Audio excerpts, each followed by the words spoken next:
রাত তখন 11:40 সানি, আশিক, জিসান নামে তিনজন যুবক মদের আড্ডা থেকে বাসের উদ্দেশ্যে ফিরছিল। এরই মধ্যে হঠাৎ করে তারা সামনে দেখতে পায় কে যেন রাস্তার ঠিক মাঝে বাইক নিয়ে বসে আছে। পরনে তার কালো পোশাক, বাইকের ওপর আরাম করে বসে বসে সিগারেট টানছে। জিসান একটু এগিয়ে গিয়ে আগন্তুকের বাইকের সামনে হর্ন বাজায়, কিন্তু আগন্তুক বাইক থেকে নামে না। এটা দেখে সানি বাইক থেকে নেমে আগন্তুকের সামনে গিয়ে দাঁড়ায়। তার ঠোঁটে থাকা সিগারেটটা টানতে থাকে আর বলতে থাকে, কি সমস্যা তোর? রাস্তার মাঝে বাইক নিয়ে বসে আছিস কেন? সামনে থেকে সর, এখন ঝামেলা করবে না একদম। মাথা ঠান্ডা আছে, গরম করতে চাই না। কথাটা বলে সানি বাইক দিয়ে বসবে, এমন সময় আগন্তুক জ্বলন্ত সিগারেটটা ফেলে দিয়ে জোরে জোরে হাসতে থাকে আর বলতে থাকে, কে রে, চলে যাস কেন? এসেছিলাম তো তোদের সাথে একটু খাস গল্প করতে। এই কথা শুনে আগন্তুক হো হো করে হেসে বলে, রাতের আগন্তুক তো শুধু রাতের গল্প করার জন্যই আসে। দিনের বেলায় তাদের অস্তিত্ব থাকলেও মানুষের ভিড়ে চেনা যায় না। আগন্তুক এবার বেশ গম্ভীর গলায় বলতে থাকে, রবির মায়ের গায়ে কি প্রথম হাত দিয়েছিস? কথাটা শুনে একজন আরেকজনের দিকে চাওয়াচাই করছে। এইবার সবাই বাইক থেকে নেমে দাঁড়ায়। জিসান কোমরে হাত দিয়ে গালি দিয়ে বলে, আগন্তুকের যেন কথাটা সহ্য হয় না, তাই সে আবারও বলে, তোদের মধ্যে থেকে কে প্রথম হাত দিয়েছিস সেটা বল। সানি বুক ফুলিয়ে সামনের দিকে এগোতে এগোতে বলে, আমি দিয়েছি হাত প্রথমে, কি করবে কর, দেখি সাহস কত তোর। কথাটা বলতে দেরি, কিন্তু আগন্তুক তার পেছন থেকে .38 রিভলভারটা বের করে সানির পায়ে গুলি করতে দেরি হলো না। পরিবেশটা এখন বেশ থমথমে, চারপাশে পিন পিন নীরবতা, দূরে দূরে কুকুরগুলো ঘেউ ঘেউ করছে। ল্যাম্পপোস্টের ঘোলাটে আলো চারিপাশ ভরে গেছে, কারোর মুখে কোনো কথাই নেই। আগন্তুক এবার বেশ জোরেই বলে, কেন তোর রাব্বির মায়ের সাথে এমন করেছিস? জিসান ভয়ে ভয়ে বলতে থাকে। কথাটা জিসান বলা মাত্রই একটা গুলির শব্দ হয়। এবার আর কারোর পায়ে গুলিটা লাগেনি, সোজা জিসানের কপালে লাগে। জিসানের দেহটা নিস্তেজ হয়ে গেছে। এটা দেখে আশিক চিৎকার দিয়ে পেছন থেকে গান বের করে আগন্তুককে গুলি করতে যাবে, এর আগেই পরপর দুটা গুলির করার শব্দ হয়। 100% ডিগ্রি তাপমাত্রার দুটা বুলেট গিয়ে আশিকের বুকের ডান পাশে লাগে। আশিকের দেহটা মাটিতে লুটিয়ে পড়ে। সে শেষে একটা কথা বলে। সানি এবার খুঁড়াতে খুঁড়াতে আগন্তুকের পায়ের পড়ে যায় আর বলতে থাকে, ভাই কে আপনি? আমাদের সাথে এমন করছেন কেন? ওদের মেরে দিয়েছেন কেন? আমাকে ছেড়ে দিন ভাই। কথাটা বলে জোরে জোরে কান্না করতে থাকে। এই কথাটা শুনে আগন্তুকটা উচ্চস্বরে হাসতে হাসতে বলে, আমি কোনো এক অশান্ত শহরের শান্ত মাইন্ড গেমার। তোদের কিভাবে ছেড়ে দিই বল? কাল ছেড়ে ছোট হোক কিংবা বড়, তোর সম্মান করতে হবে। ছোট কাজ থেকে মানুষের জীবনযাত্রা শুরু হয়। কিন্তু তোরা কি করলি? থাক, আর নাই বলি। কিন্তু দুঃখের কথা হলো তোকে এখন মরতে হবে। আমি এই শহর থেকে চলে যাব, আমাকে মাফ করে দিন দয়া করে। আগন্তুক সানির দিকে রিভলভারটা তাক করে, যেন ট্রিগারটাই চাপ দিলেই গরম বুলেটে সানির কপালটা ভেদ করে পেছনে দিয়ে বেরিয়ে যাবে। সানি সময় নষ্ট না করে হুট করে আগন্তুকের থেকে গানটা নিয়ে নেয়। কোনো মতে এক পায়ের ওপর ভর দিয়ে পকেট থেকে সিগারেটের প্যাকেট আর লাইটার বের করে একটা সিগারেট জ্বালায়, আর সেটা টানতে টানতে বলতে থাকে, শত্রুকে কখনো সামনে রেখে বেশি কথা বলবে না, এতে তোরই সময় নষ্ট হবে। পিস্তল এমন একটা জিনিস, এটা যার হাতে থাকবে সেই রাজা। শোন, এতক্ষণ কান্নাকাটি করার একটাই কারণ, তোর সময় নষ্ট করা আর মাথাটাকে একটু চাপমুক্ত করা। তোর উপরে যাওয়ার সময় চলে এসেছে। কথাটা বলে সানি আগন্তুকের মাথায় তাক করে, কিন্তু অবাক করার বিষয় আগন্তুক তার জোরে জোরে হাসতে থাকে। সানি রেগে বলে, কিরে, এমন পাগলের মতো হাসছিস কেন? ভয় পেয়ে গেলে নাকি? আগন্তুকটা ঠোঁটের কোণে হাসি রেখে বলে, শোন, তোকে একটা কথা বলি। বুদ্ধিমানেরা তখন কথা বলে যখন তাদের কিছু বলার থাকে। বোকারা কথা বলে কারণ তারা ভাবে তাদের কথা বলতে হবে। তেমনই তোর সাথে একটু মাইন্ড গেম খেলবো। সানি আর সময় নষ্ট করতে চায় না, তাই সে ট্রিগারে চাপ দেয়, কিন্তু কোনো গুলি বের হলো না। 2-3 বার চাপ দিচ্ছে, কাজ হচ্ছে না। এটা দেখে আগন্তুক হাসতে হাসতে বলে, বললাম তো তুই যদি মাইন্ড গেমার হোস তাহলে আমি মাস্টার মাইন্ড গেমার। এখানে ছোট্ট একটা গেম খেললাম তোর সাথে। পিস্তলে কোনো বুলেট নেই, আমি আগে থেকে বের করে নিয়েছি। জানতাম তুই এমন কিছু একটা করবি বাঁচার জন্য। এটা বলে আগন্তুকটা নিচে থেকে সিগারেট নিয়ে জ্বালিয়ে টানতে থাকে। সানিকে আর কিছু বলার সুযোগ না দিয়ে পায়ের বুট থেকে একটা গান বের করে পরপর 4টা গুলি করে। গরম বুলেটে সানির কপালটা ভেদ করে বেরিয়ে আসে, আর 3টা বুলেট তার বুকটা ঝাঁঝরা হয়ে যায়। সানি মাটিতে লুটিয়ে পড়ে। চারদিকে জোনাকি পোকারা নিভু নিভু করে জ্বলছে। হিমেল হাওয়ায় পরিবেশটা মনোরম হয়ে উঠেছে, কিন্তু চারিপাশে রক্তের গন্ধে মম করছে। পরিবেশটার সাথে রক্তটা মিলছে না। হয়তো কিছুক্ষণ পর রাস্তার কুকুরগুলো লাশগুলো খুবড়ে খুবড়ে খাবে। আগন্তুকটা মুখে সিগারেটটা ফেলে বাইকে এসে বসে আর নিস্তব্ধ আধারে মিলিয়ে যায়। শহীদুল্লাহ হলের 5 থেকে 3টি লাশ উদ্ধার করেছে পুলিশ। এই লাশ 3টিকে ময়নাতদন্তের জন্য পাঠিয়েছে। কে বা কারা এই খুনগুলো করেছে তা এখনও জানা যায়নি। তবে পুলিশের মন্তব্য, তারা আসামিদের ধরে কঠিন শাস্তির ব্যবস্থা করবে। এই হত্যাকাণ্ডটির তদন্ত চলাবে সুনীল দাস ও তার দলের কিছু সদস্য। এই ছিল সকাল 8টার খবর। এতক্ষণ আমাদের সাথে থাকার জন্য ধন্যবাদ। খবরটা দেখে চায়ের দোকান থেকে বেরিয়ে যায় রাফি আর জোরে জোরে হাসতে থাকে। রাস্তার অনেকে রাফিকে দেখে বলছে মনে হয় পাগল হয়ে গেছে। রাফি মনে মনে বলতে থাকে রাব্বির মার সাথে জোরাজুরি করার শাস্তি ছেলেগুলো পেয়েছে। শহরে কি হচ্ছে এগুলো কিছুই বুঝে উঠতে পারছে না সুনীল দাস। প্রফেসরের দিক দিয়ে তিনি একজন পুলিশ অফিসার, যিনি কিনা সবাইকে ব্যবহার করে নিজে মাইন্ড গেম খেলে। কিন্তু কিছুদিন যাবৎ ধরে শহরের এমন অবস্থা লক্ষ্য করে ওনার মনে হচ্ছে নতুন কোনো ভয়ঙ্কর আগন্তুকের আগমন ঘটেছে শহরে, যার মাইন্ড গেমের গুটি হয়ে গিয়েছেন তিনি নিজেই। বর্তমানে খুনগুলো ধরন ভিন্ন হলেও খুনি একজনই। কেননা খুনি খুন করার পর কোনো না কোনো প্রমাণ রেখে যায়, যেটা দেখে বোঝা যায় যে এর আগেও খুনটাও সেই করেছে। এই খুনি? কেনই বা সে এমন করে খুন করেছে একেবারেই ভেবে পাচ্ছে না সুনীল সাহেব। স্যার, ময়নাতদন্তের রিপোর্ট চলে এসেছে। হঠাৎই সাইফুলের কথায় ধ্যান ভাঙে সুনীল সাহেবের। তিনি সাইফুলের হাত থেকে রিপোর্টটা নিয়ে দেখতে থাকে। রিপোর্টে আসে খুন যে করেছে সে ভিকটিমদের থেকে কিছু দূরত্ব রেখে গুলি চালিয়েছে, আর ওরা মরার আগে মদ পান করেছিল। রিপোর্টে এর বেশি আর কিছু লেখা নেই। কিছুদিনের মধ্যে শহরের অনেক কিছুই হয়ে গেছে। সুনীল সাহেব কাঁচা খেলোয়াড় নয়, তিনি চায় খুনের সাথে মাইন্ড গেম খেলতে, কিন্তু তিনি এখনো বুঝে উঠতে পারছে না যে কে আসল খুনি। গতকাল রাতে এমন একটা ঘটনা ঘটার জন্য পুলিশের করার নির্দেশ যে সমস্ত ভার্সিটিগুলোতে অর্ধেক ক্লাস করিয়ে ছুটি দিয়ে দিতে। রাফি ভার্সিটিতে এসে সোজা গিয়ে আম গাছের নিচে বসে পড়ে। কিছুক্ষণ পর সেখানে খালি হাতে রাব্বি আসে, এসে রাফির পাশে বসে। রাফি লক্ষ্য করলো আজকে রাব্বির চেহারায় অন্য দিনের চেয়ে অধিক হাসি ফুটে উঠেছে। রাফি শব্দ করে কাশলেই তার দিকে রাব্বি সন্দেহের দৃষ্টিতে তাকায়। রাফি সেটা বুঝতে পেরে বলে, কিরে, এমন করে আমার দিকে তাকিয়ে কি দেখছিস? কই কিছু না তো। মনে হয় তুই সন্দেহের দৃষ্টিতে চেয়ে আছিস। ব্যাপার কি? তেমন কিছু না। গতকাল যখন তোমাকে বলছিলাম ওরা 3জন আমার মায়ের সাথে খারাপ ব্যবহার করছে, তখন তুমি বলেছিলে তারা কেউ বাঁচবে না। ঠিক তাই হলো, ওরা 3জনের একজনও বেঁচে নেই। তো সেজন্য আমার দিকে এভাবে তাকিয়ে থাকবে? দেখতেছি। আমাকে দেখে তোর কেমন মনে হয়? তোমার চেহারা দেখে মনে হয় তুমি একটা মুরগি কাটতে গেলেও তোমার হাত কাঁপবে। কথাটা বলে রাব্বি হি হি করে হাসতে থাকে। তবে আমার মনে একটা প্রশ্ন, যে কে এই খুনগুলো করছে তাকে তো আবার ধন্যবাদ দিতে হবে। রাফি কিছু না বলে শুধু একটা মুচকি হাসি দিয়ে ক্লাসের দিকে চলে আসে। স্যার ক্লাসে ক্লাস করাচ্ছিল। হঠাৎই স্যার একটা প্রশ্ন করে ফেলে। প্রশ্নটা হলো যে, ধরো তুমি তীব্র জ্বরে আক্রান্ত, তোমার মনে হয় ঠান্ডা অনুভব করছো, কিন্তু অন্য কারো কাছে তোমার শরীরটা গরম মনে হয় কেন? ক্লাসের অনেকেই একে অপরের দিকে চাওয়াচাই করছে কি হতে পারে উত্তর। প্রথম বেঞ্চ থেকে সবারই একই উত্তর, তারা কোনো সময় এমন প্রশ্ন শোনেনি। শেষের বেঞ্চে রাফি মাথাটা নিচু করে বসে আছে। এবার রাফির পালা।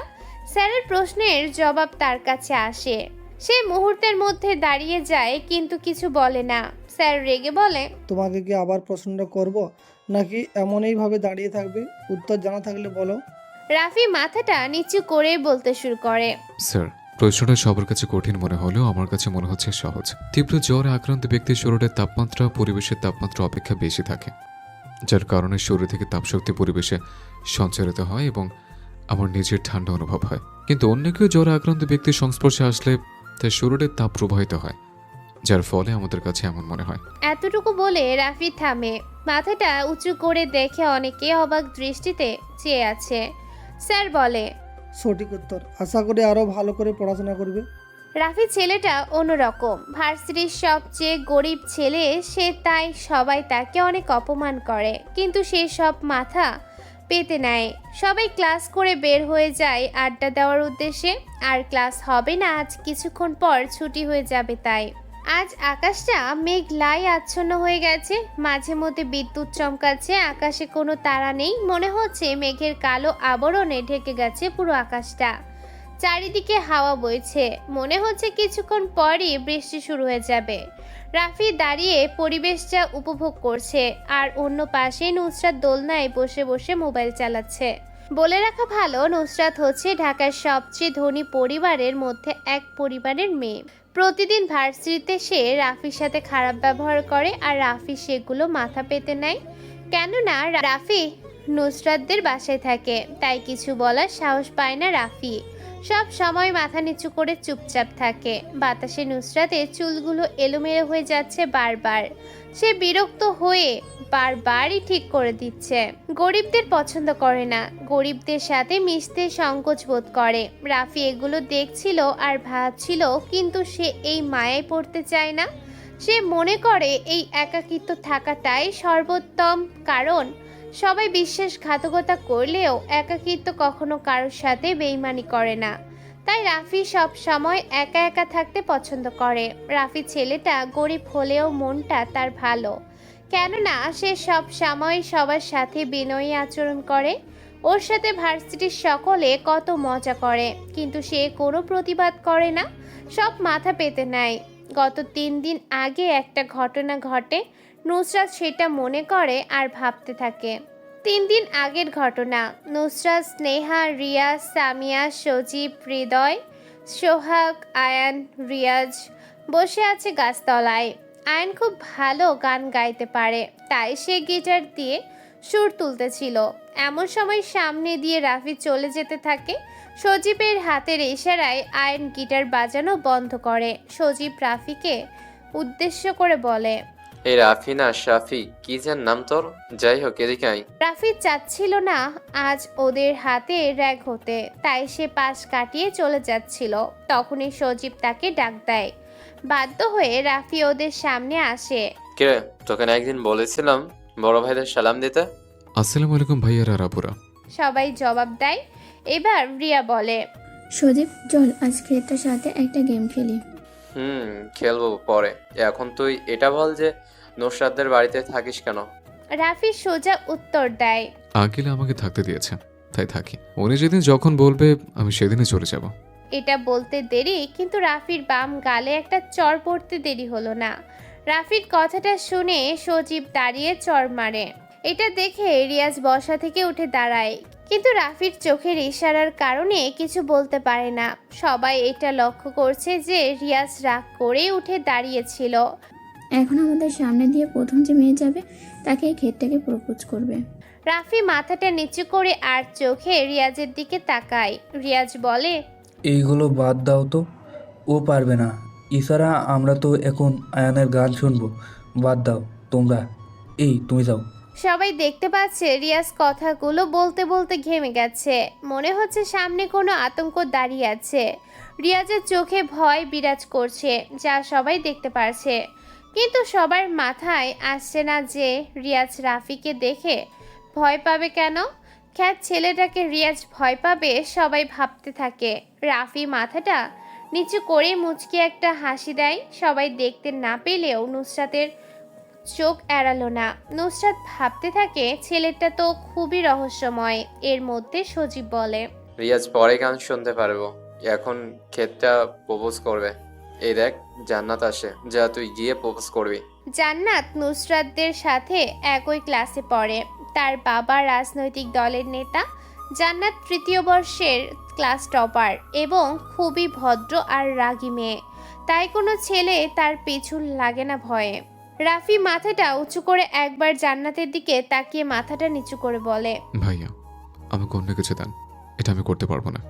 যা বলছি, নয়তো আজ তোর এমন অবস্থা করব তুই ভাবতেও পারবি না। ওই দিন তো ভার্সিটির সবাই তোকে খালি গায়ে দেখেছে, আজ কিন্তু রাস্তার সবাইকে দেখাবো।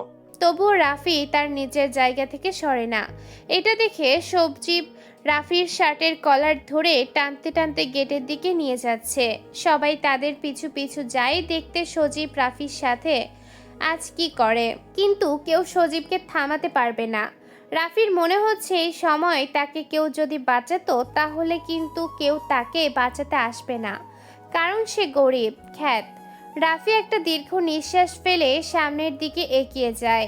সবাই রাস্তায় এসে দেখে কিছু পুলিশ তদন্তের জন্য ইনফরমেশন খুঁজতেছে, আর একটা অফিসার গাড়িতে হেলান দিয়ে মাথাটা উপরের দিকে করে তাকিয়ে আছে, হাতে তার জ্বলন্ত সিগারেট। এই তুমি এই ছেলেকে এভাবে রাস্তায় শার্টের কলার ধরে টানছো কেন? রাফিকে যখন সজীব এভাবে ধরে রাস্তায় নিয়ে আসতেছিল তখনই পুলিশ অফিসারটা সজীবকে কথাটা বলে। রাফি পুলিশ অফিসারটাকে দেখে স্বস্তি নিঃশ্বাস ফেলে। রিয়াজ এগুলো দেখতে না পেরে সেখান থেকে চলে আসে।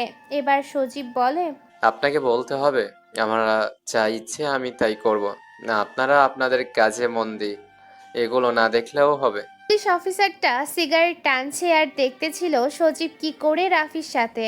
কিন্তু সজীব যখন রাফির শার্টে 2টা বোতাম খোলে 3 নাম্বারেরটায় হাত দিবে তখনই কেউ সজীবের হাতটা ধরে টান দেয়। সবাই সেদিকে তাকায়, দেখে পুলিশ অফিসারটা সজীবের হাতটা টান দিয়েছে। সজীব এটা দেখে তার হাতটা ছাড়িয়ে অফিসারের কলার টান দিয়ে ধরে সবাই অবাক হয়ে চেয়ে আছে সজীবের দিকে। কি করে সে পুলিশ অফিসারের কলারে হাত দেয়। সজীব কিছু বলার আগে অফিসারটা সজীবকে সজোরে একটা চড় মারে। চড় খেয়ে সজীব নিচে পড়ে যায়। অফিসার সাইফুলকে ডাক দিয়ে বলতে থাকে, এই বেয়াদব ছেলেটাকে থানায় নিয়ে চলো। এটা শুনে সজীব বলতে থাকে, কার এত বড় সাহস আমাকে লকআপে ঢুকাবে? আমি মেহেরের ছেলে, আমার বাবা জানতে পারলে তোদের কাউকে ছাড়বে না। অফিসার আবারও সজীবকে টেনে তুলে চড় মারে। অনেকে এমন দৃশ্য দেখে অবাক হয়ে রয়েছে, কেন একটা খ্যাত ছেলের জন্য অফিসারটা এমন করলো। রাফি তার শার্টের বোতামগুলো লাগিয়ে চোখের চশমাটা ঠিক করে অফিসারের দিকে তাকিয়ে একটা মুচকি হাসি দেয়। নুসরাত ভাবতেও পারছে না রাফির সাথে এমন হওয়াতে পুলিশ তাকে নিয়ে চলে যাবে, আর এটাও দেখছে যে রাফি অফিসারটার দিকে চেয়ে মুচকি হাসি দিয়েছে। নুসরাত ভাবছে কে এই রাফি, আবার সময় সময়ে মুচকি হাসে। পুলিশগুলো সজীবকে নিয়ে সেখান থেকে চলে যায়। বর্তমানে মনে হচ্ছে অবিশ্বাস্যকর, রাফির সাথে সজীব এমন করাতে পুলিশ অফিসারটা রেগে সজীবকে নিয়ে চলে যায়। সামান্য ব্যাপারটা নিয়ে এত কিছু হয়ে যাবে নুসরাত ভাবতেও পারছে না। রাফির সাথে কি পুলিশ অফিসারটার কোনো সম্পর্ক আছে? নুসরাত আর কিছু ভাবতে পারছে না। হালকা হালকা করে বৃষ্টির ফোঁটা পড়ছে, তাই নুসরাত ছাদ থেকে নেমে যায়। রাফি আজ ভিজবে, অনেক ভিজবে সে। আজকে ঘটনাটা নিয়ে বেশ চিন্তিত সে। যদি ঠিক সময় করে পুলিশ অফিসারটা আসতো তাহলে কি হতো ভাবতে পারছে না রাফি। রাফি বৃষ্টির দিনই এই শহরে আসে, আর পরের দিন থেকেই তার জীবনটা বদলে যায়। ভাবতেই তার ঠোঁটের কোণে নিঃশব্দের হাসি ফুটে ওঠে। বর্ষার পর শরতের আগমন ঘটে। বর্ষার কালো মেঘের অবসান ঘটে, আজ হালকা বৃষ্টি হচ্ছে। ব্যস্ত শহরটা বৃষ্টির কারণে থেমে নেই, যে যার মতো কাজ করে যাচ্ছে। এটাই বর্তমান পৃথিবীর অবস্থা। সব জায়গায় প্রতিযোগিতা, আর প্রতিযোগিতাকে কার আগে যেতে পারে এটার প্রতিযোগিতা মাত্র। সবাই নিজেদের নিয়ে ব্যস্ত। পাশের বাসায় কেউ মারা গেলেও তাকে দেখার সময় এখন কারণ নেই। বর্তমান পৃথিবীতে টাকাই সব। টাকার বিনিময়ে ক্ষমতা আর সততা দুটোই কেনা যায়। কেউ কেউ তো মনে করে সৃষ্টিকর্তার পর দ্বিতীয় সৃষ্টিকর্তা হলো এই টাকা। টাকাবিহীন মানুষ পথের ধুলোর ন্যায়। মানুষ ছুটছে টাকার পিছনে, আর টাকা ছুটছে তার পিছনে। কথাটা গোলমেলে হলেও এটাই বাস্তব। দুপুর 1:15। নুসরাত থানার বাইরে দাঁড়িয়ে আছে, ভেতরে যাওয়ার সাহস পাচ্ছে না। সে কোনোদিন থানার আশেপাশে যায়নি, কিন্তু আজ রাফি ছেলেটা সম্পর্কে জানার জন্য সে থানায় আসছে। নুসরাত ভেবে পায় না হঠাৎই অচেনা ছেলের সম্পর্কে জানার জন্য তার কেন এমন আগ্রহ। সে আর কিছু না ভেবে থানাতে প্রবেশ করে। অনেক অফিসাররা নুসরাতের দিকে চেয়ে আছে, তারা সবাই আগ্রহের দৃষ্টিতে চেয়ে আছে কেন এই মেয়ে থানায় এসেছে। নুসরাত গিয়ে একজন কনস্টেবলকে জিজ্ঞেস করে। স্যার, কালকে এই থানায় একজন অফিসার মেয়রের ছেলেকে ধরে নিয়ে এসেছে। ওই স্যারের কেবিনটা কোনটা? কনস্টেবলটা বলে, প্লিজ বলেন ওনার কেবিনটা কোনটা, আমাকে প্লিজ জানান, আমার খুব প্রয়োজন ওনাকে। কনস্টেবল কিছুক্ষণ নুসরাতের দিকে চেয়ে বলে। নুসরাত কনস্টেবলটাকে ধন্যবাদ দিয়ে রাজের কেবিনের দিকে চলে আসে। স্যার, ভেতরে আসতে পারি? রাজ বসে বসে মনোযোগ দিয়ে কিছু ফাইল দেখছিল। তখনই কেউ কথাটা বলে। রাজ সামনে চেয়ে দেখে একজন মেয়ে ভেতরে আসার জন্য অনুমতি চাচ্ছে। প্লিজ আসেন। নুসরাত ভেতরে গিয়ে অনুমতি দিয়ে বলে। রাজ আবার বলে, ম্যাম, আপনাকে কিভাবে সাহায্য করতে পারি? স্যার, আপনার কাছে এসেছি একজনের সম্পর্কে জানার জন্য। জি বলেন, কার সম্পর্কে জানতে থানায় এসেছেন? স্যার, গতকালকে আপনি আমাদের ভার্সিটি থেকে একজনকে ধরে নিয়ে এসেছেন, যার নাম সজীব। রাজ একটু রাগান্বিত হয়ে বলে। ওই বেয়াদব ছেলেটার ইনফরমেশন জানার জন্য এসেছেন? রাজের রাগ দেখে নুসরাত একটু ভয় পেয়ে বলে, আসলে স্যার, ওর সম্পর্কে জানতে চাই না। তাহলে? স্যার, সজীব যে একটা ছেলের শার্টের কলার ধরে টানতে টানতে রাস্তায় নিয়ে এসেছিল, তার সম্পর্কে জানতে চাই। রাফিকে আপনি চেনেন কি করে? আপনি কি কোনো আত্মীয় হন আপনার? ওই ছেলের নাম রাফি। আমি তো ওকে এই প্রথম দেখলাম, আর সে আমার আত্মীয় হতে যাবে কেন? আর ওই দিন সজীব রাফির সাথে এমন করলো কেন? আসলে স্যার, রাফি গরিব আর আনস্মার্ট, তো তাই রাফিকে সবাই অপমান করে। ওই দিন সজীব রাফিকে একটা কাজ দিয়েছিল, রাফি সেটা করবে না বলেছে, তাই এমনটা করেছে। ও আচ্ছা, তা আপনার আরো কিছু জানার আছে? না থাকলে আসতে পারেন এখন। নুসরাত থানার বাইরে এসে মন খুলে শ্বাস নিতে থাকে। তার মনে হচ্ছে এখন খুবই শান্তি। সে আবার ভার্সিটিতে চলে আসে। আজ রাফির সাথে কেউ কোনো ঝামেলা করেনি, তার সাথে কেউ কোনো কথাও বলেনি। এতে রাফি মনে মনে একটু খুশি লাগছে। অনুমান বা ধারণা থেকে সত্যের উৎপত্তি। তাহলে কি রাফির সাথে কেউ আর খারাপ ব্যবহার করবে না? আজ সকাল থেকেই রাফির খারাপ লাগছে। মনে হচ্ছে আজ তার সাথে কিছু ঘটতে চলেছে। সামনে রাফির কি বিপদ তা ওর জানা নেই। ভাই, আপনি সব সময় একা একা বসে কি করেন? আপনার কি কোনো বন্ধু নাই? হঠাৎ রাব্বির কথা শুনে রাফি ভাবনার জগৎ থেকে বেরিয়ে আসে আর দাঁতগুলো বের করে একটা সুন্দর হাসি দিয়ে বলতে থাকে, বন্ধু দিয়ে কি করব? যদি সে বন্ধু বেইমানি করে, আমি এখন একাকিত্ব থাকি, কারণ একাকিত্ব কখনো কারোর সাথে বেইমানি করে না। আমার যে পোশাককে আমার সাথে বন্ধুত্ব করতে আসবে। তাও ঠিক কথা, আমরা তো গরিব, পৃথিবীতে তো গরিবদের কোনো দাম নেই।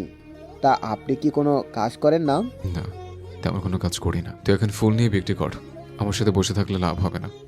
রাব্বি কিছুক্ষণ থেকে চলে যায়। রাফি আর সেখানে বসে থাকে না, চলে আসে গন্তব্য। রাফি রাস্তা দিয়ে বাসার দিকে যাচ্ছিল, তখনই তার সামনে দিয়ে দুইটা বাইক নিয়ে যায় মাস্ক পরা 3টা ছেলে। রাফির সামনে এসে বাইকগুলো থামে। দুইটা ছেলে রাফির দিকে আসছে, আর একটা ছেলে বাইকের ওপর আরাম করে বসে আছে। দুইটা ছেলে এসে রাফিকে বলে, তোর নাম কি রাফি? জি, আমি রাফি। এটা বলতে দেরি, কিন্তু একটা ছেলে রাফির মুখে ক্লোরোফর্ম মারতে দেরি হয় না।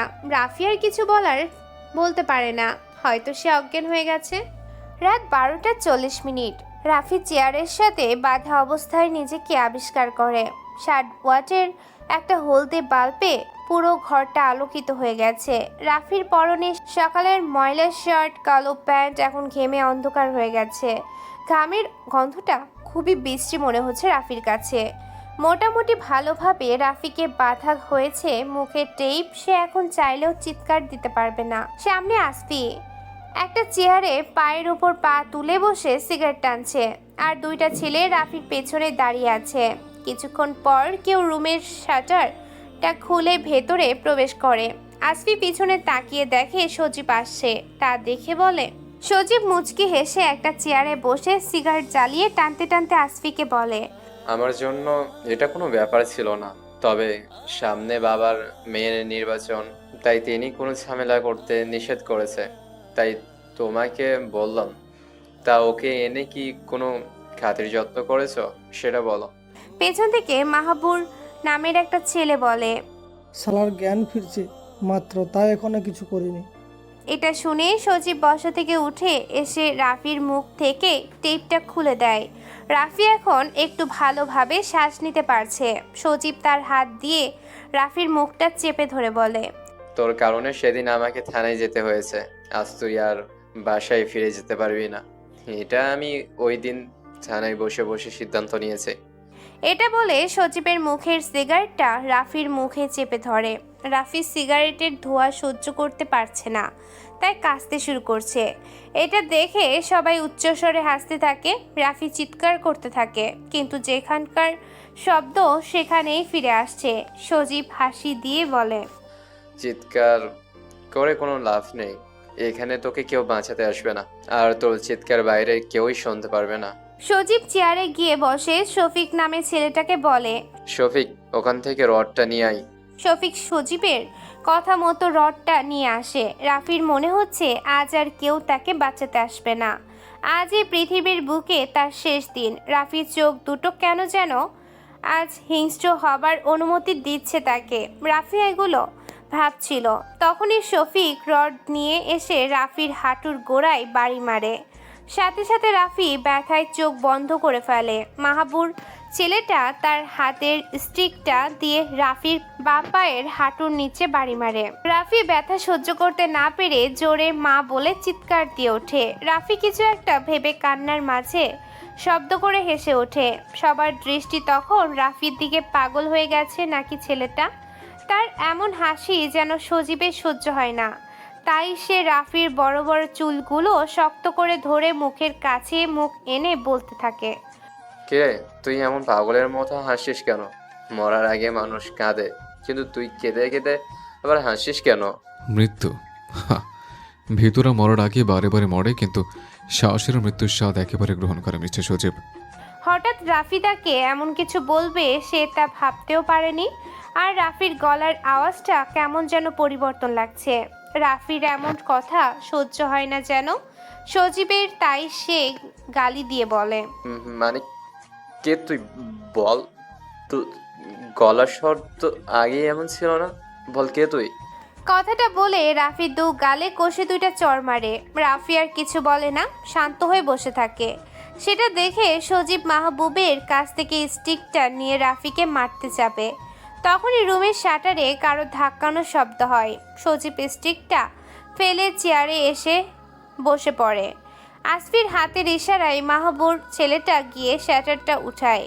শাটারটা উঠানোর সাথে সাথেই শক করে একটা শব্দ হয়। সবাই পিছনে ফিরে তাকিয়ে দেখে মাহবুব নিচে পড়ে আছে, মাথা দিয়ে রক্ত বের হচ্ছে। সে রক্ত দিয়ে ঘরটা ছড়িয়ে পড়ছে। মনে হচ্ছে কেউ খুব কাছ থেকে মাহবুবের কপালে গুলি করছে। তার চোখ দুটো এখনো যেন কি বলতে চাচ্ছে। মনে হয় সে তার মৃত্যুকে খুব কাছ থেকে দেখেছে। সারা ঘরে পিনপিন নীরবতা, হলদে আলোয় আর লাল রঙের মিশ্রণে পরিবেশটা কেমন যেন থমথমে অবস্থা। রাফি এটা দেখে শব্দ করে হাসে। এই হাসির মানে কি কেউ জানে না? সবার মনে ভয় ঢুকে যায়। কেন হঠাৎ করে রাফির মতো খ্যাত গরিব অসহায় ছেলেটা অচেনার মতো করে আচরণ করছে? কেউ তা বুঝতে পারছে না। আসফির হাতের ইশারায় রথটা নিয়ে শফিক শাটারের কাছে গিয়ে বলতে থাকে। রাফি তাদের অবস্থা দেখে জোরে হেসে দেয়। সজীব গিয়ে রাফিকে মারতে যাবে, তখনই আরেকটা শব্দ হয়। রাফি মুচকি হেসে সামনের দিকে তাকাতে বলে সজীবকে। সজীব চেয়ে দেখে শফিক পায়ে হাত দিয়ে বসে আছে। তার হাত পা দিয়ে অঝরে রক্ত পড়ছে। সজীব আর আসফি ভয় পেয়ে চিৎকার করে বলে, কে বাইরে আছে? সাহস থাকলে সামনে আয়। কাপুরুষের মতো বাইরে দাঁড়িয়ে আছিস কেন? বাইরে থেকে কোনো শব্দ না পেয়ে আসফি বলে ওঠে। কথাটা বলে আসফি তার পেছন থেকে গান বের করে রাফির দিকে তাক করে জেন ট্রিগারে চাপ দিলে রাফির মাথাটা ভেদ করে বুলেটটা চলে যাবে। রাফি শুধু মুচকি হাসি হাসছে, কেউ বুঝতে পারবে না সে কিভাবে মৃত্যুকে সামনে থেকে দেখে মাথাটা ঠান্ডা করে বসে আছে। আশফি তার পিস্তলের ট্রিগারে চাপ দিবে তখনই একটা গুলির শব্দ হয়। গুলিটা আশফির পিস্তল থেকে বের হয়নি, গুলিটা পাশে থেকে করা হয়েছে। গুলিটা গিয়ে আশফির হাতের কবজিতে লাগে। আশফির হাত থেকে গানটা পড়ে যায়। সবাই চেয়ে আছে অপরিচিত আগন্তুকের দিকে, যার পরনে কালো ভয়ঙ্কর ড্রেস। আগন্তুকটা আস্তে আস্তে সামনের দিকে এগিয়ে আসতে থাকে। সে এসে রাফির বাঁধন খুলে দিল। রাফি চেয়ার থেকে উঠে দাঁড়ায়। অনেকক্ষণ যাবৎ সে বসে বসে অস্থির বোধ করছিল। আগন্তুকটা নিচে থেকে সিগারেট উঠিয়ে মাস্কের কাটা অংশ দিয়ে সিগারেটটা জোরে জোরে টানছে আর শব্দ করে হাসে। রাফি কেবল সেদিকে চেয়ে আছে। তার কাছে সবকিছু অচেনা মনে হচ্ছে। রাফি গিয়ে টেবিলের ওপরে থাকা সিগারেটের প্যাকেট থেকে একটা সিগারেট জ্বালায়। ধোঁয়াগুলো উপরের দিকে ছাড়তে থাকে। সে নিজের মাইন্ডটাকে ঠান্ডা করছে। সজীব একবার রাফির দিকে চায়, আরেকবার আগন্তুকের দিকে তাকায়। রাফি সিগারেট টানছে, এটা কি করে সম্ভব? তাকে তো সবাই মিলে খাওয়ানোর চেষ্টা করছি, কিন্তু সে কিছু তো খায়নি বলছে। সে কোনো সময় এগুলো খায়নি, কিন্তু আজ আমি নিজের চোখে এটা কি দেখছি। কে এই রাফি? আজ তাকে অন্য দিনের চেয়ে আলাদা লাগছে আর ভাবছে হঠাৎ কোথা থেকে এই আগন্তুকটা আসছে। সজীব বোকার মতো চেয়ে আছে পাশে আশফি, আর আরেক হাতের উপর চেপে ধরে দাঁড়িয়ে আছে। আগন্তুকটা বেশি কথা না বলে সজীবের পায়ে একটা গুলি চালায়। সজীব চিৎকার দিয়ে ওঠে। রাফির কাছেও আগন্তুকটাকে কেমন যেন অচেনা লাগছে। তবে আগন্তুকটা মাফিয়াদের মতো করে গুলি চালায়, আবার তার স্টাইলটাও কেমন যেন অদ্ভুত। কে এই আগন্তুক? রাফি বুঝে উঠতে পারছে না। আজ মনে হচ্ছে এই রুমে বুলেটের বর্ষণ হবে, আর কিছু লোকের চিৎকার, কিন্তু কেউ আসবে না তাদের বাঁচাতে। হয়তো রক্ত আর লাশের গন্ধে হিংস্র জীবজন্তু এসে খুবড়ে খুবড়ে খাবে তাদের নিথর দেহ। ভাবতেই রাফি সামনে চায়। রুমের ভেতর আরেকটা গুলির শব্দ হয়, কিন্তু এবার আগন্তুকের পিস্তল থেকে গুলি বের হয়নি। সবার পেছন থেকে শফিক গুলিটা চালায়। কেমন যেন করে সে বসে আছে আধশো অবস্থায়, ডান হাত দিয়ে গুলিটা চালায়। সোজা গুলিটা গিয়ে লাগে আগন্তুকের হাতে। তার হাত থেকে গানটা নিচে পড়ে যায়। ঘরটায় এখন নিস্তব্ধতা বিরাজ করছে। কারো জানা নেই এখানে কে মরবে আর কে বাঁচবে। আশফি এবার একটু শব্দ করে হাসে। শফিককে বলে। আগন্তুকটা উচ্চস্বরে হাসতে থাকে, কিন্তু কোনো কথা বলে না। পাগল হয়ে গেছে মনে হয় লোকটা, কিন্তু সে এতক্ষণ তো ঠিকই ছিল। আশফি বলে। তবু আগন্তুকটা কিছু বলে না। সজীব বসা থেকে উঠে কোনো রকমে এসে রাফির শার্টের কলার ধরে টানতে টানতে শার্টটা ছিঁড়ে ফেলে। রাফি কিছু বলছে না, শুধু দেখছে সজীব কি করে তার সাথে। তোর জন্য এসব হচ্ছে? তোকে আজ আমি মেরে ফেলবো। কথাটা বলে কোনো রকমে রাফিকে একটা ঘুষি মারে। রাফি একটু দূরে গিয়ে পড়ে। রাফি মুচকি হেসে সজীবকে বলে। সজীব, বাঁচতে চাইলে পালিয়ে যা, নয়তো তোর এমন অবস্থা করব যে কুকুর পর্যন্ত তোকে দেখে দূরে সরে যাবে। সজীব রাফির কথা না শুনে নিচে থেকে স্টিকটা তুলে রাফিকে বাড়ি মারতে যাবে, তখনই রাফি টেবিলের ওপর থেকে আগন্তুকের বড় টুপিটা মাথায় দিয়ে হাতে গানটা নিয়ে সোজা একটা গুলি করে। গুলিটা গিয়ে লাগে শফিকের কপালে। সাথে সাথে কপাল থেকে রক্ত বের হতে থাকে। রাফি আরেকটা গুলি চালায়, সেটা গিয়ে লাগে সজীবের বাম পায়ে। সজীব চিৎকার দিয়ে নিচে পড়ে যায়। আগন্তুকটা আবারও হাসে। আশফির শাটারটা খুলে বের হতে যাবে, তখনই আশফির পিঠে গিয়ে একটা গুলি লাগে। আশফি নিচে পড়ে যায়। কিন্তু সে কি আসলেই মাফিয়া? জানা নেই, সব ধোঁয়াশা। সজীব কান্না করতে করতে বলে। ভাই, কে আপনারা? আমাদের সাথে এমন করছেন কেন? আগন্তুকটা উচ্চ স্বরে হাসতে থাকে আর সিগারেট টানতে থাকে। সে গিয়ে চেয়ারে চুপ করে বসে থাকে।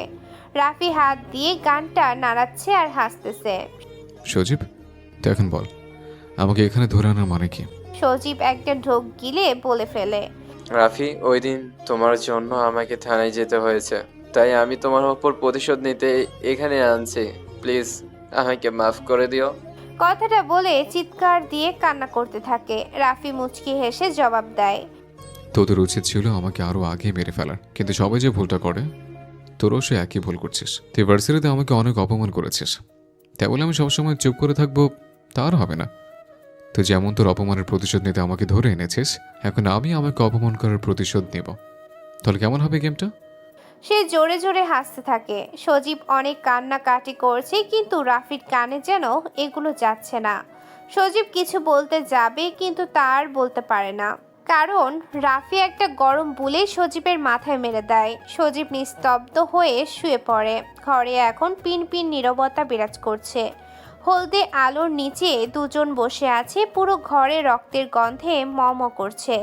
ফ্লোরে পড়ে আছে 4 জনের লাশ। রাফির মাথার টুপিটা খুলে টেবিলে রাখে, হাতের গানটাও টেবিলে রেখে আগন্তুকটাকে প্রশ্ন করে। কি আপনি? আর আমাকে এইভাবে বাঁচানো মানে কি? আগন্তুকটা কিছু না বলে জোরে জোরে হাসতে থাকে। কি হলো বলেন, কে আপনি? আর এইভাবে হাসতেছেন কেন?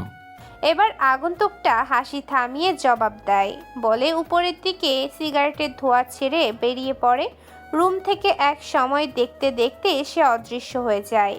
রাফি কেবল চেয়ে থাকে আগন্তুকের চলে যাওয়ার দিকে। রাফি তার ছেঁড়া শার্টটা গায়ে দিয়ে বেরিয়ে পড়ে বাসার উদ্দেশ্যে। ব্রেকিং নিউজ, কাল রাতে কে বা কারা মেয়র শহীদ হোসেনের ছেলে সজীব ও ছাত্রলীগের নেতা আশফি আর তার 2 জন লোককে মারাত্মকভাবে খুন করে। পুলিশ এখনো বলতে পারছে না যে কে বা কারা খুনটা করছে। এতক্ষণ শুনছিলেন সকাল 8টার খবর। আমাদের সাথে থাকার জন্য ধন্যবাদ। নিউজটা দেখে নুসরাত বসা থেকে উঠে দাঁড়ায়। তার যেন বিশ্বাসই হচ্ছে না সজীব মারা গেছে। ফোনটা নিয়ে সে হৃদয়কে ফোন করে, তার ফোন বন্ধ দেখাচ্ছে। আবার রিয়াজকে ফোন দেয়। কিছুক্ষণ ফোন বাজার পর সে ফোন ধরে কান্না করে দেয়। রিয়াজ কান্না করতে করতে বলে, নুসরাত, সদীপকে কারা যেন খুন করে ফেলেছে। আমি তাদের বাসায় আছি, তুমি চলে এসো, সবাই এখানে চলে এসেছে। রিয়াজ ফোনটা কেটে দেয়। নুসরাতের ও খারাপ লাগছে। এতদিন চলাফেরা করেছে, তাকে বিরক্ত করেছে ঠিক আছে, কিন্তু তবুও নুসরাতের খারাপ লাগছে। সে রেডি হয়ে চলে যায় সজীবদের বাড়ি। স্যার, কোনো ক্লুই পাইনি। যেখানে খুনটা হয়েছে সেই এরিয়াটা মেহরাব সাহেবের এরিয়া, তাই ওনার ওপর কেসের দায়িত্বটা পড়েছে। মেহরাব পুরো জায়গাটা পরিদর্শন করেছিল। রক্তে পুরো ঘর ছিয়ে আছে। একজন আরেকজনের উপর পড়া একজন শাটারের সাথে লেগে আছে। 60 ওয়াটের বাল্বটা এখনো জ্বলছে। টেবিলের ওপর 2টো সিগারেটের প্যাকেট। ফ্লোরে জুতার ছাপ স্পষ্ট। এগুলো দেখছিল মেহরাব, তখনই সাইফুল কথাটা বলে। এবার মেহরাব রেগে বলে, কোনো ক্লু পাওয়া যায়নি? মানে খুনি কি কোনো ক্লু রেখে যায়নি? সাইফুল কথাটা শুনে মাথাটা নিচু করে জবাব দেয়, স্যার, এমন কোনো ক্লু পাওয়া যায়নি যেটা দিয়ে আমরা খুনিদের কাছে পৌঁছাতে পারবো। স্যার, 6টা বোতাম পাওয়া গেছে, কিন্তু সবগুলো রক্ত লেগে আছে। মেহরাব আর কিছু ভাবতে পারছে না। এটা কি করে সম্ভব? খুনি কোনো প্রমাণ রেখে যায়নি, তাহলে এই খুনের পেছনে কার হাত থাকতে পারে? সজীব আর আসফি কি খুনের প্রধান টার্গেট ছিল? যদি সজীবের শত্রু থাকে তাহলে সে আবার আসফিকে মারলো কেন? সজীব আর আসফি এরা দুজন একসাথে হলো কিভাবে? একজন ভার্সিটির স্টুডেন্ট আর একজন রাজনৈতিক নেতা। তাহলে কি? না, মেহরাব আর ভাবতে পারছে না। সব তার কাছে ধোঁয়াশা মনে হচ্ছে। তখনই মেহরাবের কাছে একটা ফোন আসে। ফোনে এমন কথা শুনে সে চমকে ওঠে। মেহরাবের মাথায় চিন্তার পাহাড় নেমে আসে, কারণ এখন মেয়র শহীদ হোসেন তাকে ফোন দিয়েছে। কমিশনার, যেভাবে পারেন আমার ছেলের খুনিকে খুঁজে বের করুন। পৃথিবীর বুকে যেখানে লুকিয়ে থাকুক না কেন, ওদের বের করুন। আর যদি না পারেন তাহলে আমি আমার লোক দিয়ে শহরটা ধ্বংস করে দিব। এখন বলেন, আপনি কিছু করবেন নাকি আমি? এই কথা বলে মেহরাবকে কোনো কথা বলার সুযোগ না দিয়ে ফোনটা কেটে দেয়। মেহরাবের কপালে চিন্তার ছাপ পড়েছে। উপর থেকে চাপ দিচ্ছে, আবার মেয়র চাপ দিচ্ছে। সে বুঝতে পারছে না কি করবে। রাফির আজ একটু দেরি করে ঘুমটা ভেঙেছে। আজ আর ভার্সিটিতে যাওয়া হবে না, তাই সে চলে যায় করিম কাকার চায়ের দোকানে। প্রতিটা খবরের চ্যানেলে হেডলাইন, কাল রাতে মেয়রের ছেলে খুন, শহরের অবস্থা খুব খারাপ, মেয়রের লোকজন বিশৃঙ্খলা সৃষ্টি করছে। রাফি খবরটা টিভিতে দেখে মুচকি হেসে চাটা শেষ করে চলে আসে। এখন রাফির মাথায় একটা প্রশ্ন ঘুরপাক খাচ্ছে, কে তাকে কালকে রাতে বাঁচিয়েছে? রাফির কাছে মনে হচ্ছে আগন্তুকটা কোনো রিয়েল মাফিয়া।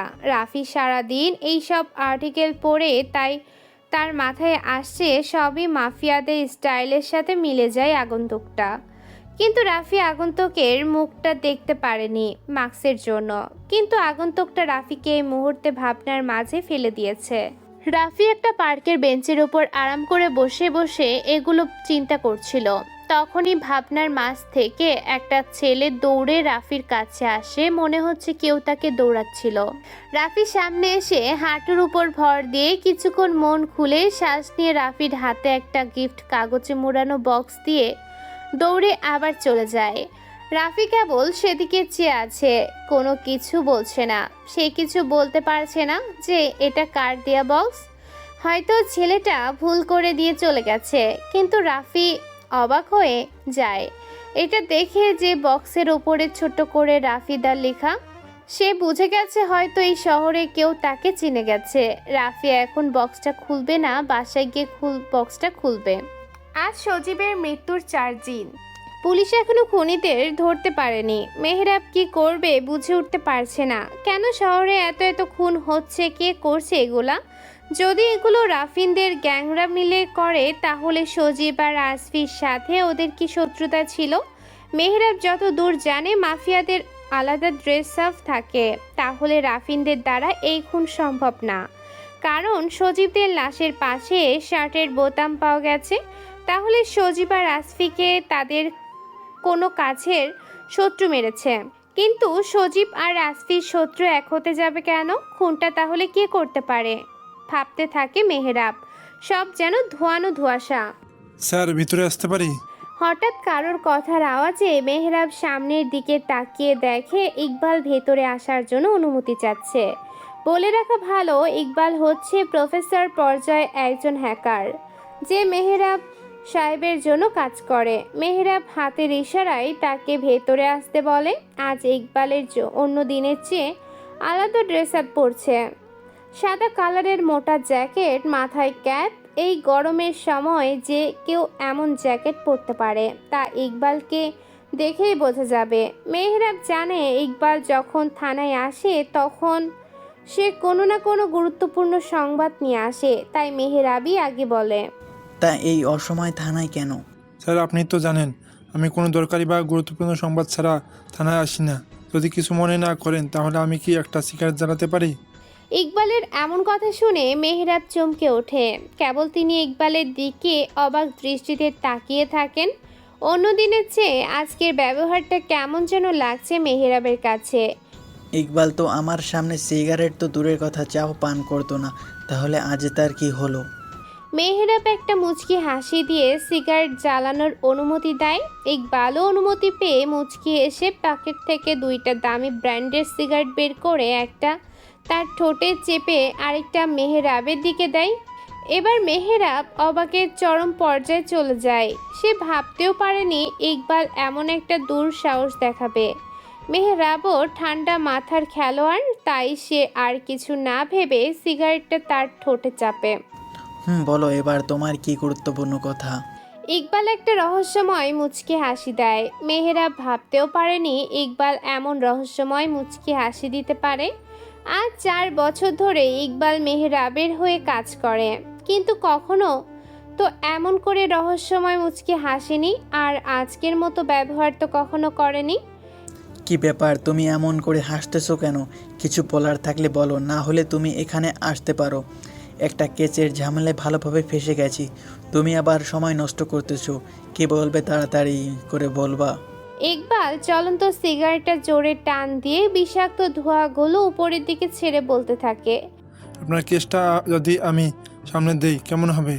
মানে বুঝতে পারছি না কি বলতে চাচ্ছ। না, বোঝা লাগবে না। আপনাকে একটা গল্প শোনাই। শহরে নতুন 2টা ছেলে আসে। তাদের উদ্দেশ্য শহরটাতে তাদের রাজ চলবে, কিন্তু দেশের সব শহরের মতো এই শহরটা এক না। তাই রাজ করতে হলে অনেক টপ মাফিয়া, রাজনৈতিক নেতা, পুলিশ প্রশাসন হাত করতে হবে। সব কিছু করতে এখন শুধু মানুষের ভিতর ভয় আর আতঙ্ক ঢুকাবে। কিন্তু এক সময় তাদের একটা বন্ধু বা দলের লোক ওদের সাথে বেইমানি করে, তাহলে কেমন হবে বলেন তো? এগুলো বলে ইকবাল আরেকটা সিগারেট জ্বালায়। আরেকটা মেহরাবকে দেয়। ঘরটার ভেতর এমন বিষাক্ত ধোঁয়াগুলো উড়েছে। মেহরাব ইকবালের কিছু কথা বুঝতে পারছে, কিন্তু শেষে বেইমানি করে কে সেটা বুঝতে পারছে না। তাই মেহরাব তাড়াতাড়ি প্রশ্ন করে ফেলে, কে সেই বেইমান? ইকবাল বিষাক্ত ধোঁয়া ওড়াচ্ছে আর দেখছে মেহরাবও শান্ত দৃষ্টিতে অধীর অপেক্ষায় বসে আছে কখন তার প্রশ্নের উত্তর পাবে। ইকবাল মুচকি হেসে আবার বলতে শুরু করে, মনে করেন বেইমানটা আমি করলাম। মেহরাব মনে হয় এমন উত্তর আশা করেনি, তাই দাঁড়িয়ে যায়। ইকবাল শান্ত হয়েই বলে, স্যার আপনাকে শুধু ধরতে বলছি, আর কিছু না। শান্ত হয়ে বসেন, মেন পয়েন্ট এ তো এখনও আসেনি। আপনি যেই কেসগুলো নিয়ে এত দূর চিন্তা করছেন, খুনির পিছনে এত সময় নষ্ট করছেন, আমি যদি আপনার কাজটাকে সহজ করে দেই তাহলে কেমন হবে? মেহরাব এবার অশান্ত হয়ে যায়। সে এতদিন ধরে কেসগুলোর কিছু বের করতে পারল না, কিন্তু আজ হঠাৎ ইকবাল এমন কথা বলছে, সে কিভাবে এই কেসগুলো সহজ করে দিবে। তাই মেহরাব তাড়াতাড়ি প্রশ্ন করে ফেলে, এটা কিভাবে সম্ভব? আমি এতদিন যাবৎ কেসের তদন্ত করে কিছুই পেলাম না, কিন্তু তুমি কি করে সহায়তা করবে? মেহরাবের এমন অস্থিরতা দেখে ইকবাল জোরেই হেসে দিয়ে বলে, আপনার থানায় এমন কোনো পুলিশ আছে যাকে আপনার সন্দেহ হয়, যেমন যে সে আপনাদের সকল তথ্য ফাঁস করে দেয়, বা সেই অফিসার নিজেই একজন মাফিয়া, এমন কাউকে সন্দেহ হয় কি আপনার? তোমার কি মনে হয় থানায় কোনো মাফিয়া বা ওদের লোক আছে? যদি এমন হতো তাহলে কি আমি বসে থাকতাম? সাথে সাথে কঠিন শাস্তির ব্যবস্থা করতাম। না, আমার থানায় এমন কোনো অফিসার নেই, আর না কারো প্রতি সন্দেহ করি। ইকবাল হাসতে হাসতে বলে, সন্দেহ করেন না বলেই তো আপনি এখন শুধু খুনের রহস্যের ভিতর পড়ে আছেন। তা আপনার কাছে রাজ ছেলেটা কেমন লাগে? না মানে সন্দেহ করার মতো কি না? কি বলতে চাচ্ছ সোজাসুজিভাবে বলো। আর রাজকে কোনো অযথা সন্দেহ করবো সেটার তো কোনো প্রশ্নই ওঠে না। স্যার একটা কথা বলি, আপনাকে যে গল্পটা এতক্ষণ বললাম ওইটার বেইমানটা আমি। আর আপনার আশেপাশে সেই ছদ্মবেশী মাফিয়া খুনিটা ঘোরাঘুরি করছে, কিন্তু আপনি তা উপলব্ধি করতে পারছেন না। সেটা আপনার ব্যাপার, কিন্তু আমার যা জানা আছে আমি তা বলে দিয়েছি। আর মেহরাব বসা থেকে উঠে দাঁড়ায় আর উত্তেজিত কণ্ঠে বলে, কে সেই অফিসার? নামটা বলো। কে এই যে আমার থানায় বসে বসে আমার সাথে বেইমানি করছে? ইকবাল দাঁড়িয়ে বলে, অফিসারটা আপনার অতি কাছের। ইকবাল আর কথা বলতে পারে না, সে চেয়ার থেকে পড়ে যায় আর মাথা থেকে রক্ত পড়তে থাকে। মেহরাব সাথে সাথে ইকবালের কাছে আসে, কিন্তু ইকবাল তার আগে পরপারে চলে যায়। তার শেষ নিঃশ্বাসটা ত্যাগ করে বিদায় নেয় পৃথিবী থেকে। মেহরাব তাড়াতাড়ি সবাইকে ডাক দেয়। সবাই এসে দেখে ইকবাল নিচে পড়ে আছে আর তার কপালটা থেকে রক্ত পড়তেছে। কিছু দূরে দাঁড়িয়ে আছে মেহরাব, কিছুক্ষণ আগের ঘটনাটা মনে করার চেষ্টা করতেছে। ইকবালের লাশটাকে ময়না তদন্তের জন্য পাঠানো হয়েছে। নুসরাত আজ 5 দিন যাবৎ রাফিকে নিয়ে সন্দেহ করছে অতিমাত্রায়। 2 দিন ধরে সে কোথায় উধাও হয়ে গিয়েছে, কিন্তু সে তার সন্দেহটা নিজের মনের ভেতর পুষে রাখে। নুসরাত খেয়াল করছে সে রাফি অন্য দিনের চেয়ে আজকে কি নিয়ে যেন বেশি চিন্তিত। রাফির আবার কিসের চিন্তা? সে 2 দিন কোথায় ছিল জানতেই হবে, এগুলো ভাবছিল নুসরাত। তখনই রিয়া বলে ওঠে, কি রে, কতক্ষণ ধরে দেখছি তুই ওই ক্ষেতের ছেলেটার দিকে তাকিয়ে আছিস। ভালোবেসে ফেলেছিস নাকি? কি যে বলিস না তুই, আমি আর এই খ্যাতটাকে কখনোই সম্ভব না। আমি ভাবছি রাফি 2 দিন ধরে আমাদের বাসায় ছিল না, আবার ভার্সিটিতেও আসছে না, এগুলোই ভাবছিলাম। তোর এত মাথা ব্যথা কেন? ওই ছেলেটা যা ইচ্ছে করুক, তাতে তোর কি? আমার কি মনে হয় জানিস, সজীবের খুনের পেছনে রাফির কোনো হাত আছে। নুসরাতের কথাটা শুনে সবাই জোরে হাসতে থাকে। এবার রিয়া বলে, তোর মনে হয় মাথা তার ছিঁড়ে গেছে, ডাক্তার দেখা তাড়াতাড়ি। রাফি ক্ষেত বোকা ছোট দেখতে, বোঝা যায়ই তো না সে মানুষ খুন করবে। তোর সন্দেহ সম্পূর্ণ ভুল। নুসরাত তাদের কথা মানতে রাজি না। সে গিয়ে নিজে রাফিকে জিজ্ঞেস করবে 2 দিন কোথায় ছিল। স্যার, ইকবালের ময়নাতদন্তের রিপোর্ট চলে এসেছে। মেহরাব ভাবছিল ইকবাল তখন কি বলতে চেয়েছিল, কিন্তু আর বলতে পারেনি। আমার থানায় এমন বিশ্বাসঘাতক অফিসার আছে, তাও আবার আমার চোখের সামনে, কিন্তু আড়ালে কি নামটা কি বলতে চাচ্ছিলে? মেহরাব অধীর আগ্রহ নিয়ে বসে আছে কখন ইকবালের ময়না তদন্তের রিপোর্ট আসবে। এগুলো ভাবছিল মেহরাব, তখনই সাইফুল ময়না তদন্তের রিপোর্টটা নিয়ে মেহরাবের কেবিনে প্রবেশ করে। মেহরাব তাড়াতাড়ি করে রিপোর্টটা পড়তে শুরু করে। এক পর্যায়ে দেখতে পান ইকবালের খুন কোনো স্নাইপার দিয়ে করা হয়েছে। বন্দুকের বুলেট ইকবালের ভেতর থেকে পাওয়া গেছে। মেহরাব গিয়ে কাচের জানালার পাশে দাঁড়িয়ে দেখতে পায় কাচটা ছিদ্র হয়ে আছে। তার মানে পাশের বিল্ডিংয়ের ছাদ থেকে স্নাইপিং করা হয়েছে। মেহরাব সাইফুলকে বলে, ওই বাসায় ছাদে গিয়ে দেখ কোনো ক্লু পাওয়া যায় কিনা।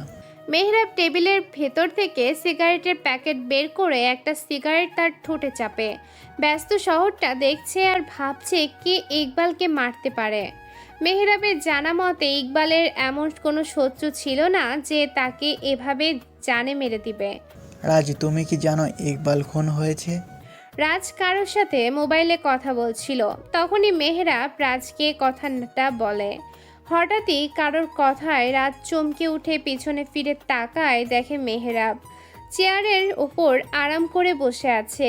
রাজ তাড়াতাড়ি ফোনটা কেটে মেহরাবের কাছে এসে বলে, জি স্যার, শুনেছি ইকবালের লাশটা নাকি ময়নাতদন্তের জন্য পাঠানো হয়েছে। ময়নাতদন্তের রিপোর্ট চলে এসেছে, কিন্তু এভাবে খুনটা হবে আমি ভাবতে পারছি না। রাজ ব্রু কুচকে প্রশ্নবোধক দৃষ্টিতে তাকিয়ে বলে, রিপোর্টে কিভাবে খুনটা হয়েছে লেখা? সেটা তো আমার থেকে তুমি ভালো করে জানো। মানে স্যার, আমি তো এখনো রিপোর্ট দেখিনি, তাহলে জানবো কি করে? আরে এত অস্থির হচ্ছ কেন? আমি তো এমনি জিজ্ঞাসা করলাম। তুমি তো ভালো মাইন্ড গেম খেলতে ভালোবাসো, তাহলে আমার সাথে খেলবে মাইন্ড গেম? রাজের কাছে কেমন যেন লাগছে। মেহরাবকে এত রহস্যময় হয়ে কথা বলতে আগে কখনো দেখেনি রাজ। তবে মেহরাবের সাথে মাইন্ড গেম খেলতে ভালোই লাগবে। স্যার, আমার সাথে আবার আপনি কি মাইন্ড গেম খেলবেন? মেহরাব তাড়াতাড়ি উত্তর দেয়, তুমি খেলতে চাইলে বলো, আমি কিন্তু প্রস্তুত আছি। তুই বললে শুরু করব। আর গেমটা ধর চোর পুলিশ খেলা খেলবো। কেমন হবে গেমটা ভাবতেই আমার ভালো লাগছে। আপনি যেহেতু প্রস্তুত, তাহলে আমি আবার না করব কেন? তবে গেমটা আমার কাছে ইন্টারেস্টিং মনে হচ্ছে। মেহরাব আর কথা বাড়ায় না, দাঁড়িয়ে রাজকে উদ্দেশ্য করে বলে, গেমটা ইন্টারেস্টিং হতে হবে না, তাহলে দুই মাইন্ড গেমারের মজা পাবে না। আসি। কথাটা বলে মেহরাব রাজের কেবিন থেকে চলে আসে। রাজ মেহরাবের বের হওয়ার দিকে চেয়ে মুচকে এসে চেয়ারে বসে পড়ে। কিরে, তোকে যে 2 দিন বাসায় দেখিনি, আবার ভার্সিটিতেও যাসনি, কারণটা কি? তারা ভরা আকাশ দেখতে আসছে রাফি। চারপাশে হিমেল হাওয়া স্পর্শ মনটা শীতল হয়ে যায়। রাফি যদি কবি থাকতো তাহলে সে অবশ্যই একটা কবিতা লিখতো এই ফর্সা আকাশ নিয়ে। কিন্তু দুর্ভাগ্য রাফি কোনো কবি না, এটা ভেবেই রাফির মন খারাপ হয়ে যায়। এই রাতে যদি পাশে প্রিয় মানুষটা থাকতো তাহলে সারা রাত দেখে কাটিয়ে দিতে পারবে। কিন্তু রাফির কোনো পছন্দের মানুষও নাই। রাফি একাকিত্ব থাকলেও সে সব সময় উৎফুল্ল থাকে। রাফি যখন ছাদে দাঁড়িয়ে এগুলো ভাবছিল তখনই নুসরাত রাফিকে উদ্দেশ্য করে কথাটা বলে। রাফি পিছনে ফিরে দেখে নুসরাত দোলনায় বসতে বসতে কথাটা বলে। নুসরাতের হাতে একটা সিগারেটের প্যাকেট, তার থেকে একটা সিগারেট জ্বালায় আর সেটা টানতে থাকে। রাফি যেন বিশ্বাসই করতে পারছে না নুসরাত মেয়ে হয়ে সিগারেট খায়। কিন্তু আগে তো কখনো নুসরাতকে সিগারেট খেতে দেখেনি। তাহলে নুসরাতের প্রতি রাফির মনে ঘৃণা সৃষ্টি হয়। রাফি বিরক্ত বোধ করে নুসরাতকে উত্তর দেয়, জি, গ্রামের বাড়িতে গিয়েছিলাম। নুসরাত প্যাকেট থেকে একটা সিগারেট বের করে রাফির দিকে দেয়, কিন্তু রাফি তা নেয় না। সিগারেটের প্রতি রাফির অনীহা দেখে সে একটা মুচকি হাসি দেয়। তোর তো গ্রামের বাড়ি কই যেন? জি, চট্টগ্রামে। সিগারেটের ধোঁয়া উপরের দিকে ছেড়ে বলে, চট্টগ্রাম থেকে ঢাকায় এত তাড়াতাড়ি আসলে কি করে? রাফি বুঝতে পারছে না নুসরাত তাকে এত প্রশ্ন করছে কেন। ট্রেন দিয়ে আসছি তাই সময় কম লাগছে। রাফি, তুই যেন কেমন একটা ছেলে, বুঝেছিস? আমার কাছে তোকে খুবই রহস্যময় লাগে। তুই কি আদৌ বোকা না রহস্যময় বুঝতে পারি না আমি। রাফি কেমন যেন থমথমে অবস্থা হয়ে গেছে, তাই সে আমতা আমতা করে জবাব দেয়, আমি আমার কেমন ছেলে? আমি কোনো রহস্যময় ছেলে না। আর আমি বোকা না হলে আপনাদের অপমান সহ্য করতাম না। আমার কেমন যেন লাগছে তোকে, সন্দেহ হচ্ছে যেন যেদিন রাতে সজীবরা খুন হয় ওই দিন থেকে তোকে আর পাওয়া যাচ্ছে না। আর ওই একই দিন তোর চট্টগ্রাম যেতে হয়েছে, তাহলে কি আমি কিছু একটা ভেবে নিব? রাফি নিজেকে ঠান্ডা করে, এখন যদি সে কোনো ভুল করে তাহলে তার সমস্যা হতে পারে। রাফি মাথাটা ঠান্ডা করে উত্তর দেয়, আপনার কোথাও ভুল হচ্ছে। আমি কেন সজীব ভাইদের খুন করতে যাব? আমার তো সামান্য রক্ত দেখলে মাথা ঘোরায়, আর আপনি বলছেন আমি খুন করেছি? নুসরাত দেখতে পারছে রাফির চোখে ভয় নয়, আতঙ্ক ঝলঝল করছে।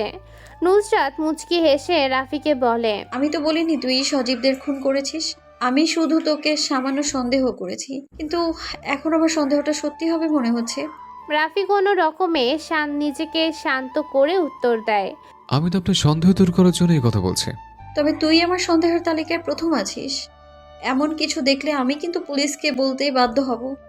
রাফি যেন হাঁপ ছেড়ে বাঁচল, মুচকি এসে জবাব দেয়, এমন কিছু করব না যাতে আপনার পুলিশের কাছে যেতে হয়। নুসরাত হাত দিয়ে নিজের কপালটা স্লাইড করে রাফিকে বলল, তাই যেন হয়। এটা বলে নুসরাত নিচে চলে আসে আর ভাবতে থাকে কি ছিল রাফির চোখে। কোনো ভয় নেই, কিন্তু আতঙ্কের প্রতিচ্ছবি ফুটে উঠেছে। আর আসলেই তো, রাফির মতো একটা খ্যাত ছেলে কিভাবে সজীবদের খুন করবে? যার কিনা প্রতিবাদ করার সাহস নেই, সে কিভাবে মানুষ খুন করবে? এগুলো ভাবছিল, তখনই নুসরাতের মোবাইলে একটা মেসেজ আসে। মেসেজটা দেখে নুসরাতের ঠোঁটের কোণায় হাসি ফুটে ওঠে। সজীব মারা যাওয়ার পর থেকে ভার্সিটিটা পুরো ঠান্ডা হয়ে গেছে, কোথাও কোনো র্যাগ হচ্ছে না। এভাবে আর কতদিন? চল আজকে নতুন কাউকে মুরগি বানাই।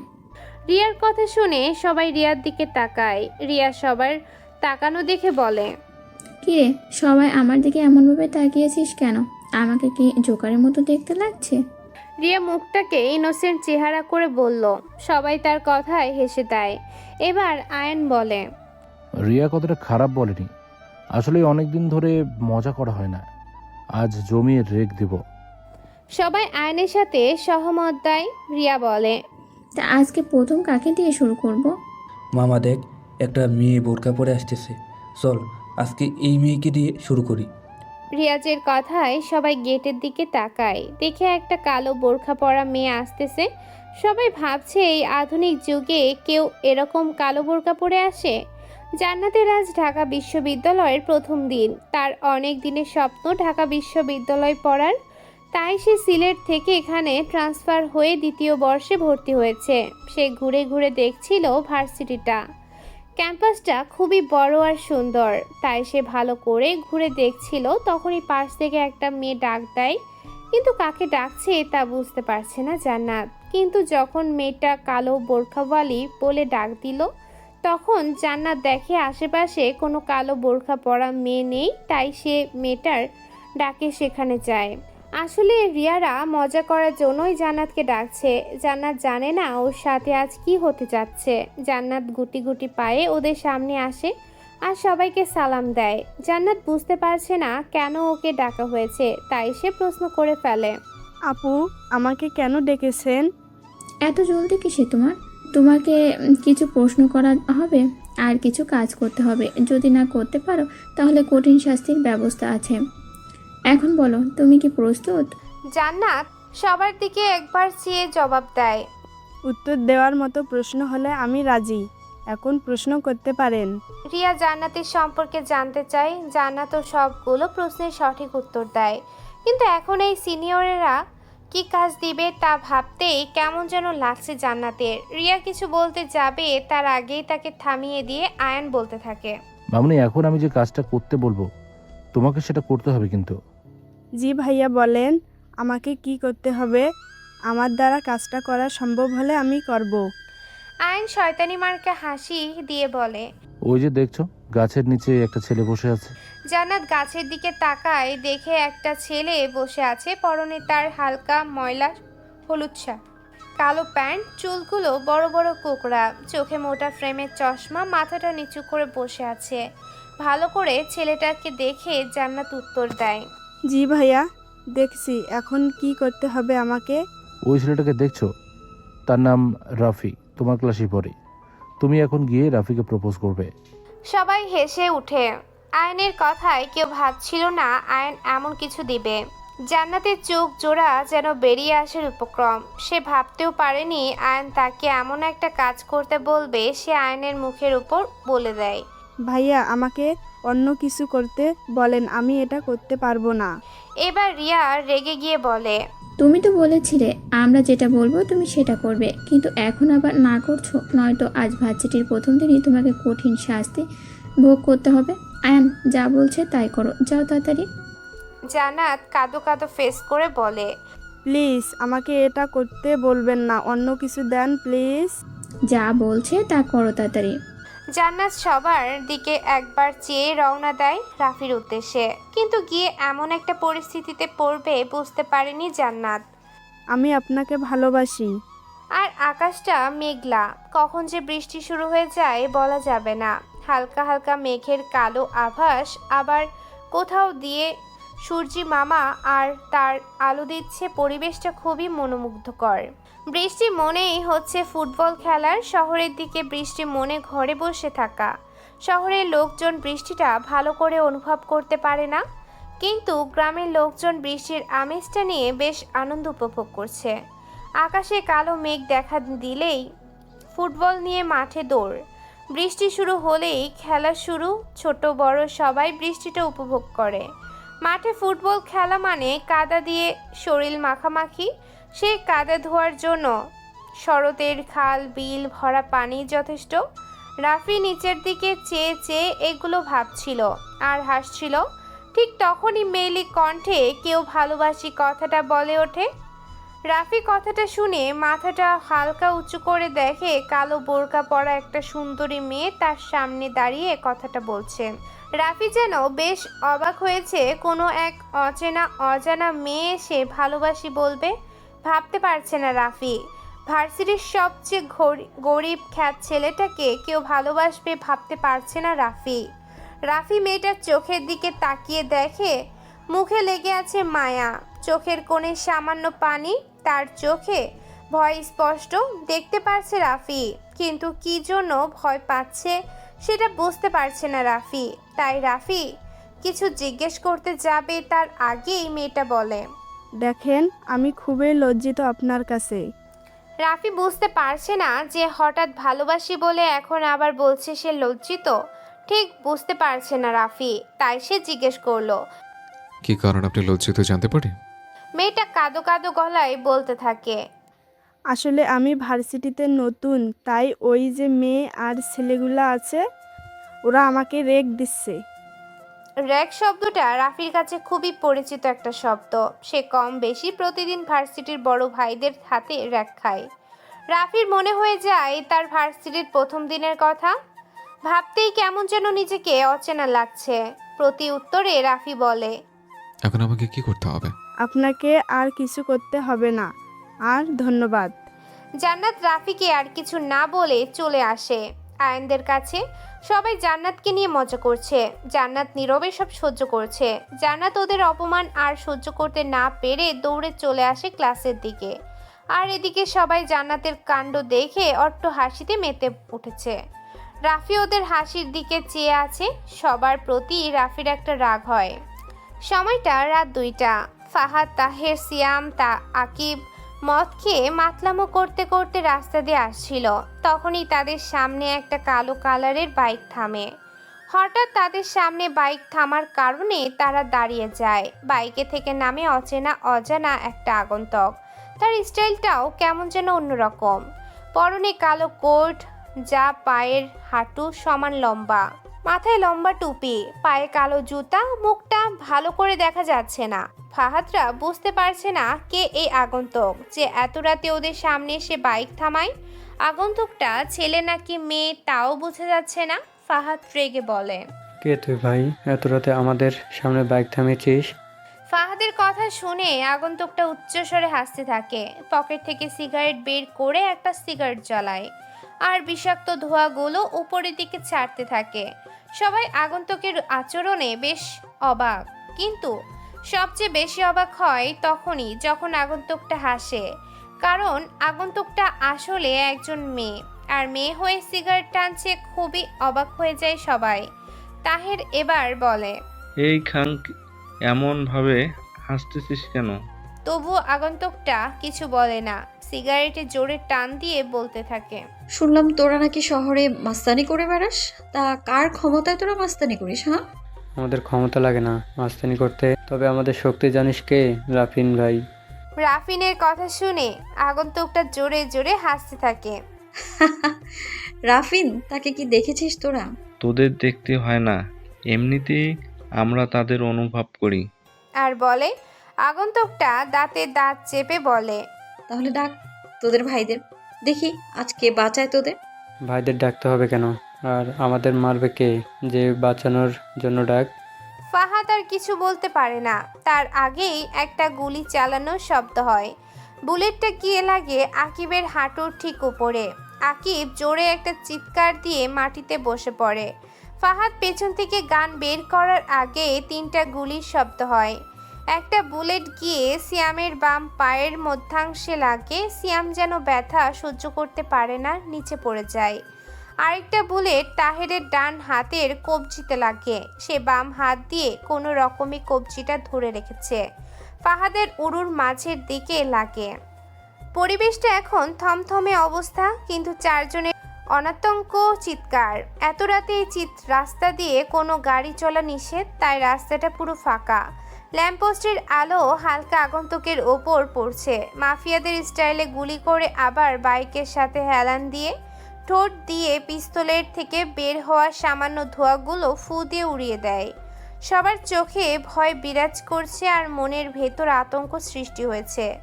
কোথা থেকে হঠাৎ একটা আগন্তুক এসে সব এলোমেলো করে দিয়েছে।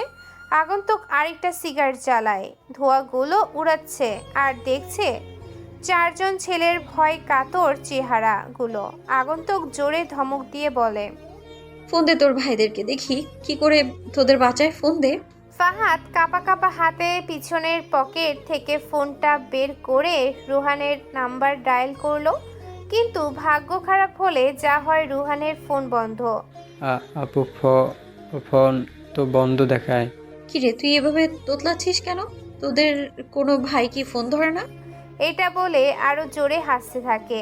তাহের করুণ কণ্ঠে বলে, আপু, আপনি আমাদের সাথে এমন করছেন কেন?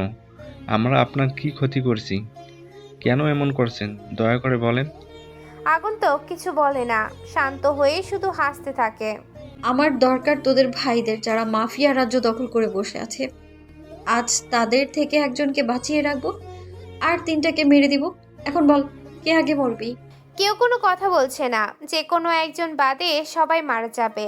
কে কি করবে বুঝতে পারছে না। সিয়াম সাহস দেখিয়ে পিছন থেকে গানটা বের করে আগন্তুকের দিকে একটা শর্ট করে, কিন্তু গুলির দিক শূন্য হয়ে যাওয়ায় বুলেটটা গিয়ে লাগে বাইকের সিটে। সিয়াম পরপর 3টা গুলি করে, কিন্তু সে একটা গুলিও লাগাতে পারে না। সিয়াম গানটা রিলোড দিয়ে গুলি করতে যাবে, কিন্তু তার আগে একটা গুলি চালানোর আওয়াজ হয়। 100 ডিগ্রি সেলসিয়াস তাপমাত্রার একটা বুলেট সোজা গিয়ে সিয়ামের কপালে লাগে। গুলিটা কপাল ভেদ করে পিছনে দিয়ে বেরিয়ে যায়। আকিব জোরে চিৎকার দিয়ে গালি দিয়ে ওঠে। আকিব আরেকবার গালি দেওয়ার আগে 100 ডিগ্রি সেলসিয়াস তাপমাত্রার একটা বুলেট আকিবের চোখে লাগে। আকিব মা বলে একটা চিৎকার দিয়ে নিচে পড়ে যায়। তাহের আর কবজির ব্যথা ভুলে গিয়ে বাম হাত দিয়ে পিছন থেকে গানটা বের করে একটা গুলি করে, কিন্তু গুলির নিশানা সঠিক হলেও বুলেটটা শূন্য হয়ে যায়। তাহের আর ট্রিগারে চাপ দিতে পারে না। এর আগেই 2টা গরম বুলেট তার বুকটা ঝাঁঝরা করে দেয়। ফাহাদ কি বলবে বুঝতে পারছে না, নীরব দর্শকের মতো চেয়ে আছে তার বন্ধুদের দিকে। একবার আগন্তুকের দিকে আর একবার তাহের, সিয়াম, আকিবের নিথর দেহের দিকে চেয়ে থাকে। আগন্তুকটা আবারও একটা সিগারেট আর ঠোঁটের চাপে সিগারেটের জোরে একটা টান দিয়ে ধোঁয়াগুলো ফাহাদের মুখের উপর ছাড়ে। ফাহাদ কেবল বোকার মতো চেয়ে আছে তার দিকে।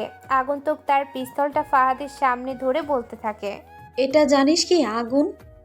সে নিজেও জ্বলে আর অন্যকেও সেই আগুন দিয়ে ঠান্ডা করে দেয়। কথাটা বলে আবারও সিগারেটে টান দিয়ে ধোঁয়াগুলো ফাহাদের মুখের উপর ছাড়ে। গান যার হাতে থাকে সে কিন্তু বাঘ না।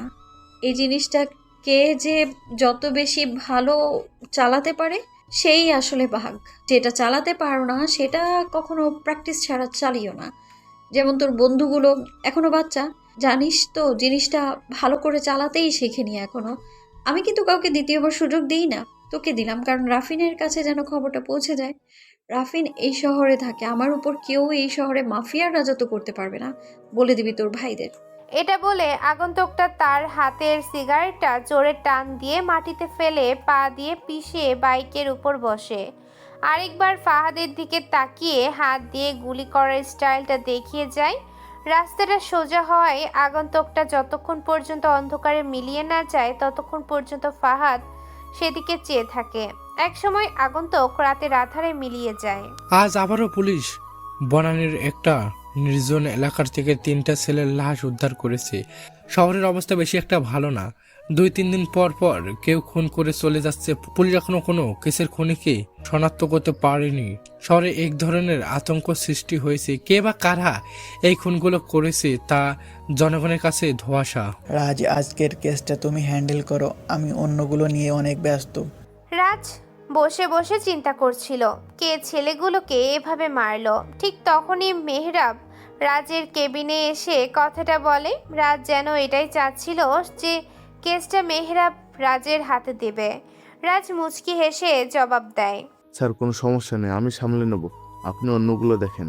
মেহরাব রহস্যময়ী একটা হাসি রাজকে উপহার দিয়ে তার কেবিন থেকে চলে আসে। রাজ বুঝতে পারছে না কিছুদিন ধরে মেহরাবের সাথে কথা হলে শুধু তিনি রহস্যময় মুচকি হাসি হাসে, কিন্তু কেন এই মুচকি হাসি তা রাজের এখনো জানা নেই। মেহরাব বসে বসে পুরনো কিছু ফাইল চেক করছিল। ঠিক তখনই তার মোবাইলে একটা মেসেজ আসে। তাড়াতাড়ি করে মেহরাব মোবাইলটা হাতে নিয়ে মেসেজটা পড়তে থাকে। সে যেন এই মেসেজটার জন্যই অপেক্ষা করছিল। মেসেজটা পড়ে মেহরাব নিঃশব্দে হাসতে থাকে। হাসিটা তিনি নিজের মধ্যেই লুকিয়ে রেখেছেন। নুসরাত, কাল রাতে যে বনানী এলাকায় 3টে ছেলে খুন হয়েছে সে খবর কি দেখেছিস? রিয়ার কথা শুনে নুসরাত একটা মুচকি হাসি দিয়ে বলে, শুনেছি ছেলেগুলোকে নাকি খুব বাজেভাবে মারা হয়েছে। ভাবতেই আমার কেমন যেন লাগছে। আসলে শহরে এখন যে অবস্থা খুব খারাপ, কোন দিন না জানি আমাদের কিছু হয়েছে। আরে আমাদের কি হবে? আমরা কি ওদের কোনো ক্ষতি করেছি নাকি? তবে তোরা যাই বলিস না কেন, আমাদের কিন্তু সাবধানে থাকতে হবে। আমাদের বন্ধু সজীবকে কেউ খুন করে দিল। কারোর সাথে তো সজীবের এমন কোনো শত্রুতা ছিল না যে তাকে মেরে দেব।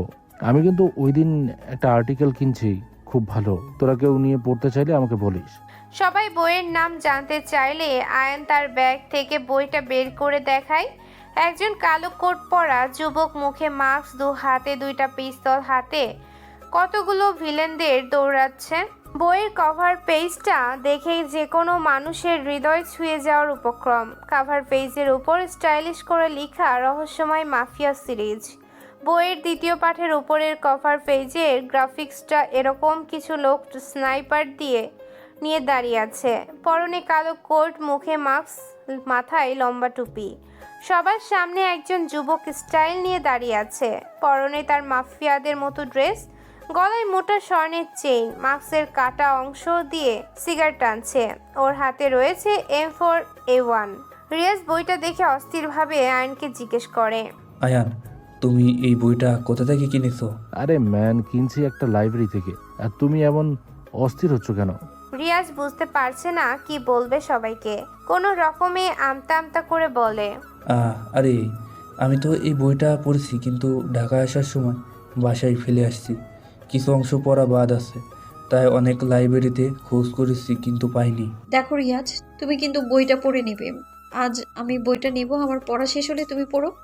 ওকে, সমস্যা নেই, তোমার পড়া শেষ হলে আমাকে দিয়ে দিবে, আগে থেকেই বলে দিলাম। আমার বই এখনো পর্যন্ত আমি পড়তে পারি নাই, আর তোরা আমাকে পড়তে না দিয়েই কাড়াকাড়ি করা শুরু করেছিস। আয়ান, আমি যতটুক পর্যন্ত পড়েছি ততটুক তোমাদের শোনাই। বইয়ের কাহিনীটা পড়লেই একটা ফিল হবে, আর মুখ দিয়ে শুনলে আর এক রকম ফিল হবে। তার চেয়ে ভালো হবে আমি পড়া পড়ে নেব তোমাদের শেষ হলে। এই সবাই একটা ব্যাপার খেয়াল করেছিস? কি? এই যে রাকিব ভাই ভার্সিটিতে আর কোনো কড়া নির্দেশ দেয় না, কোনো ঝামেলা করে না, কেমন জানি হয়ে গেছে, বুঝতে পারছিস না? রিয়ার কথা শুনে রিয়াজ রহস্যময়ী একটা হাসি দেয়, কিন্তু তার হাসিটা কেউ না দেখলেও নুসরাতের চোখ এড়ালো না। কিন্তু কি কারণে এই রহস্যময় হাসিটা হাসি বুঝতে পারছে না নুসরাত। জান্নাত আজও বোরখা পরে ভার্সিটিতে এসেছে। চারিদিকে তাকিয়ে সে সামনের দিকে এগিয়ে যায়। হঠাৎ তার চোখ যায় গাছের নিচে বসা একটা ছেলের দিকে। ময়লা একটা সাদা শার্টের সাথে চকলেট কালারের প্যান্ট, মোটা ফ্রেমের চশমা, ঠোঁটের কোণে হাসি রেখে পাশে বসে থাকা রাব্বির সাথে কথা বলছে। জান্নাত মনে করার চেষ্টা করছে ছেলেটাকে কোথায় যেন দেখেছে। আর একটু এগিয়ে দেখে ছেলেটা ওই দিনের বোকা ছেলেটার নাম রাফি। জান্নাত ক্লাসের দিকে না গিয়ে কি যেন মনে করিয়ে রাফিদের দিকে এগিয়ে যায়। কি ব্যাপার রাব্বি, আজ থেকে তোর ফুল ছবি বিক্রি করা শেষ? রাফি রাব্বিকে উদ্দেশ্য করে কথাটা বলে। রাব্বি তার সবগুলো দাঁত বের করে একটা হাসি দিয়ে বলে, জি ভাইজান, আজকে সব ফুল বিক্রি শেষ আমার। তবে তবে কি? আজকের মতো কোনোদিনও ফুল বিক্রি করতে পারি নাই। কেন রে, আগে কি কেউ ফুল নিত না? আগে নিত, তবে আজকে একটা পুলিশ অফিসার সব ফুল নিয়ে গেছে। তা পুলিশ অফিসার একসাথে এত ফুল দিয়ে কি করবে? সেটা আমি কিভাবে বলবো এত ফুল কেন নিয়েছে। হ্যালো মিস্টার রাফি, ধন্যবাদ। রাফি আর রাব্বি যখন কথা বলছিল তখনই পেছন থেকে রাফিকে উদ্দেশ্য করে কথাটা বলে জান্নাত। রাফি বুঝতে পারছে না কেন অচেনা একটা মেয়ে তাকে ধন্যবাদ দিল। রাফি অবাক হয়ে জান্নাতের দিকে চেয়ে আছে। জান্নাত সেটা বুঝতে পেরে একটা মুচকি হাসি দেয়। তা মিস্টার আমাকে চিনতে পেরেছেন? রাফি প্রতিউত্তরে মাথাটা নাড়ায়, মানে চিনতে পেরেছে। রাফি মুখ ফুটে বলে, জি আপু, আমি আপনাকে চিনতে পেরেছি। তা হঠাৎ আমাকে ধন্যবাদ দেওয়ার কি কারণ? জানাটা কি বেশি জরুরি? জানাটা জরুরি না, ব্যাপারটা হয়েছে এমন যে আপনি কেন অচেনা একটা ছেলেকে এমনি এমনি তো আর ধন্যবাদ দিতে পারেন না। কোনো না কোনো কারণ তো নিশ্চয়ই আছে, সেটা জানার চেষ্টায় আছে। ও আচ্ছা, আমি আপনাকে ধন্যবাদ দিয়েছি কারণ ওই দিন আপনি আমার বলা কথায় কিছু মনে করেননি। আবার আপনি আমার সমস্যাটা বুঝতে পেরেছেন, তাই ধন্যবাদ দিয়েছি। এবার বুঝতে পেরেছি। আমরা তো একই ক্লাসে পড়ি, আমরা কি ফ্রেন্ড হতে পারি? কথাটা বলেই জান্নাত তার হাতটা বাড়িয়ে দেয়, কিন্তু রাফি কিছু একটা ভেবে তার হাতটা আর বাড়ায় না, মাথাটা নিচু করে বসে থাকে। জান্নাত প্রশ্ন করে, কি হয়েছে, আমরা কি ফ্রেন্ড হতে পারি না? দেখেন, এই শহরে আমার কোনো বন্ধু নেই, আমি একা থাকতে পছন্দ করি। কথাটা বলে রাফি সেখান থেকে চলে যায়। জান্নাত কেবল রাফি চলে যাওয়ার দিকে চেয়ে আছে। আফা, ভাইজান এমনি উনি কারোর সাথে বন্ধুত্ব করে না। রাফির কথায় জান্নাতের ঘোর ভাঙে। জান্নাত মুচকি হেসে রাব্বির মাথায় হাত বুলিয়ে চলে আসে সেখান থেকে। সে ভেবে পায় না একটা মেয়ে তাকে বন্ধু হওয়ার জন্য প্রস্তাব দিয়েছে, কিন্তু সে তা একসেপ্ট করেনি। যে দিকে একটা মেয়ের সাথে কথা বলার জন্য অনেক ছেলেই পাগল, কিন্তু রাফি সে ছেলেদের থেকে অনেকটা আলাদা। জান্নাত আর কিছু ভাবতে চায় না, রওনা দেয় ক্লাসের উদ্দেশ্যে।